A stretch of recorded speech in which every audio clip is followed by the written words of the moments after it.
O feriado do 15 de novembro deveria ser conhecido como o dia da infâmia. Infâmia, de fato. Foi o que aconteceu naquele dia, quando foi aplicado um golpe militar com a ajuda de um grupo elitista escravagista ressentido com a libertação dos escravos em 1888, um ano antes do golpe.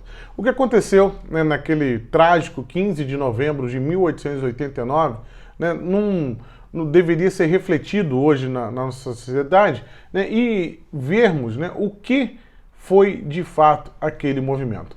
Um grupo minoritário, né, de republicanos associados, né, de republicanos políticos associados a uma imprensa golpista, como por exemplo o chefe de redação do jornal O País, que atuou diretamente para influenciar, né, Deodoro da Fonseca a aplicar o golpe, além dos seus pares militares, como Benjamin Constant, né, e como o próprio avô do ex-presidente Fernando Henrique, né, que queria fuzilar a família real. Tudo isso você vai saber agora aqui, né, vai lembrar que o motivo do qual os movimentos republicanos surgiam naquela época era justamente lutar por liberdades e opressões de monarquias absolutistas que ainda existiam. Por exemplo, tinham monarquias absolutistas como na casa da Rússia, mas não era o caso brasileiro. Vamos lembrar o que o Estado, né, brasileiro era. O Estado brasileiro, né, estava baseado na Constituição de 1824. A Constituição de 1824 ela foi referendada pelo povo. O povo autorizou, o povo via legitimidade no Império Brasileiro.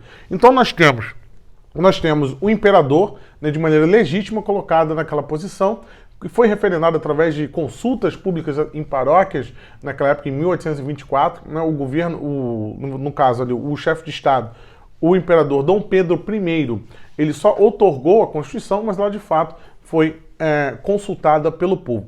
Diferentemente do que viria a ser a República, né? O golpe aplicado em 1889, ele impôs, na verdade, uma república provisória. E dizia ali naquela imposição da república que o povo seria consultado, se ele ia querer república ou monarquia. De fato, aconteceu isso. Só que foi muito depois, e bota mais de 100 anos depois, em 1993. Se você não acha que isso é o dia da infâmia, né, realmente é complicado.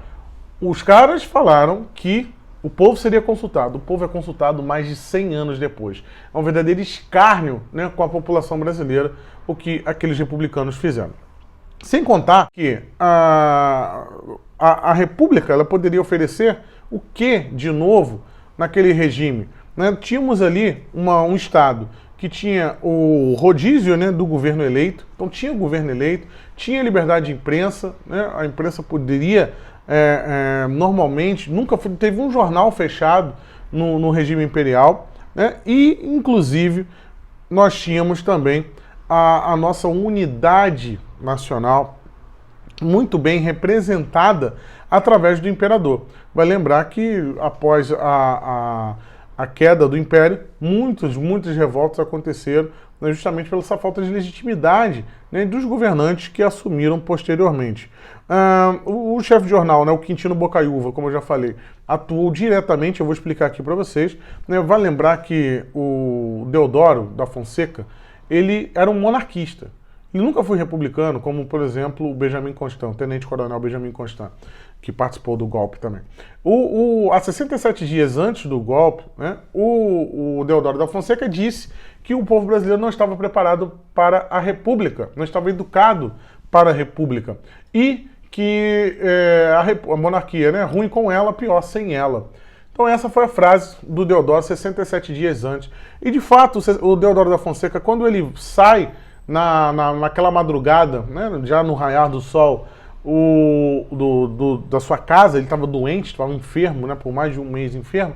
Ele, quando vai até os aquartelados, né, ele estava indo ali para derrubar o governo do Visconde de Ouro Preto, né, o primeiro-ministro. Houve uma troca de gabinete na época, né, e assumiu como chefe de governo, não chefe de Estado, o Visconde de Ouro Preto. E ele foi lá derrubar o Visconde de Ouro Preto justamente por conta de uma fake news do Quintino Bocaiúva, aquele chefe de redação do jornal O País.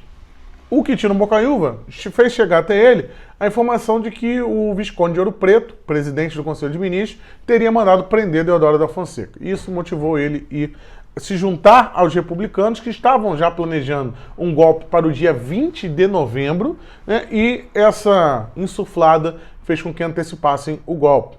E, inclusive, né, esse retrocesso, que vale a pena ser ressaltado, ele foi tão grande, né, porque quando sai o imperador como chefe de Estado e entram, né, os militares ali, primeiramente com o Deodoro, e Deodoro ele foi tão louco que os próprios militares derrubaram o Deodoro e ele teve que renunciar, né, porque ia ter uma guerra civil com o pessoal do Floriano, né, o Floriano Peixoto. O Floriano Peixoto matou 4.000 pessoas durante seu governo. 4.000 pessoas, né, em massacres promovidos, né, pelos republicanos. Né? Vai lembrar o caso do Antônio Conselheiro, né, no qual o exército trucidou, né, aqueles monarquistas que lá estavam. Então, muitos retrocessos, além desse retrocesso, teve também o retrocesso ao erário público, né, que esses oligarcas escravagistas que queriam indenizações pela abolição da escravatura imoral, já naquela época, eles tomaram conta do Tesouro Nacional. E até hoje nós vemos, né, o establishment tomando conta do Tesouro Nacional. Eles já colocam o Brasil em dívida externa, né? Já vão fazer ali as suas supressões de liberdade e para isso precisavam de dinheiro. Então já colocou o Brasil em dívida externa, ferrou com o Tesouro Nacional e obviamente se aproveitaram do bem público. É isso que essa República Brasileira faz até hoje. E o avô do Fernando Henrique teve uma participação interessante nisso. O próprio Fernando Henrique deu uma entrevista, né, ao Toledo em 1998, no qual ele afirma com todas as palavras que o seu avô, o alferes Joaquim Inácio Batista Cardoso, o alferes queria fuzilar a família real.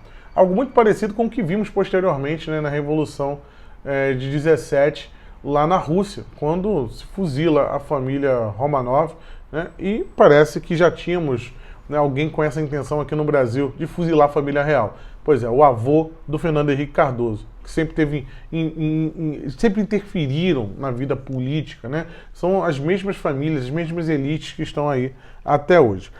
E a infâmia fica completa quando nós lembramos aqui que o Deodoro da Fonseca, que foi lá derrubar o governo na parte da manhã, saiu 6 horas da manhã para poder derrubar o governo.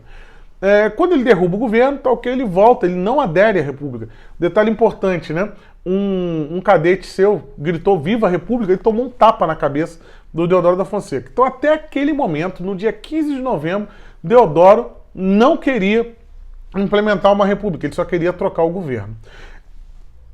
O Quintino Bocaiúva, mais uma vez, entra na parada, né, e leva a notícia, mais uma fake news, de que o imperador já tinha nomeado o novo presidente do Conselho de Ministros. Não tinha ainda, tá? Não tinha sido nomeado. Ele derrubou, ele deu um golpe no Visconde de Ouro Preto, não tinha não tinha, né, o presidente do Conselho de Ministros ainda. Quem o Quintino Bocaiúva vai levar no ouvido, lá na casa do Deodoro da Fonseca, que era bem próximo ali no Campo de Santana, né? Quem conhece o Rio de Janeiro, lá no Campo de Santana, bem próximo ao quartel-general lá. O cara vai dizer, né, ele vai usar uma rixa amorosa para poder derrubar o Estado brasileiro. Prestem muito bem atenção na patifaria, na pataquada que é o dia 15 de novembro. O Quintino Bocaiúva foi dizer que o imperador tinha nomeado Gaspar Silveira Martins. Quem é Gaspar Silveira Martins? Esse cara é do Rio Grande do Sul e o Deodoro já tinha atuado no Rio Grande do Sul também. E lá atrás, mas muito lá atrás, na juventude de Deodoro, né, o Gaspar Silveira Martins ficou com uma mulher que o Deodoro queria. E a mulher não queria o Deodoro. E acabou casando com Gaspar Silveira Martins. E o cara foi usar isso em 1889 para poder instigar o Deodoro da Fonseca contra o imperador, do qual ele se considerava amigo.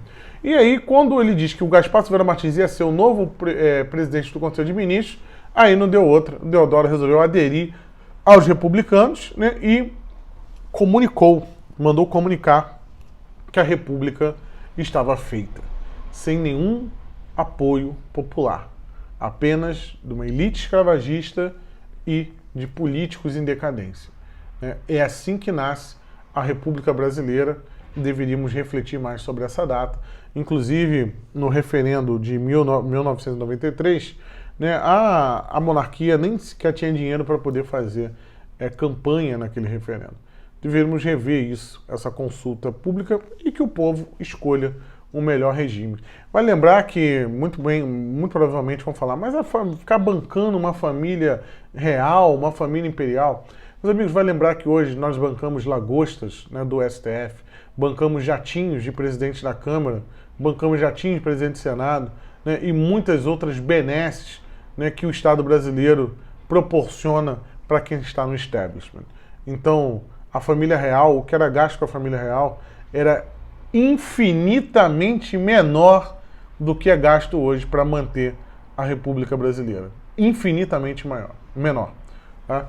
Então reflita sobre isso antes de falar essa bobagem. Né? E quanto à hereditariedade, vai lembrar, que eu já falei aqui, né, o governo era eleito, o povo escolhia quem ia governar. O imperador funcionava como moderador, né, em caso de fraudes eleitorais, em caso de, por exemplo, o STF querer mandar mais que o executivo e o legislativo, né? Claro que isso nunca aconteceu no Brasil, mas caso acontecesse do STF querer mandar mais do que os outros, se houvesse o poder moderador através do imperador, ele poderia dissolver, né, esse STF, por exemplo. Né? Essa era a função do imperador na época. Então, pense mais sobre isso. Até a próxima. Não deixe de se inscrever no canal, se inscreve aí antes de ir embora, né? E compartilha esse vídeo, deixa o gostei aí. Forte abraço, pessoal. Tchau, tchau.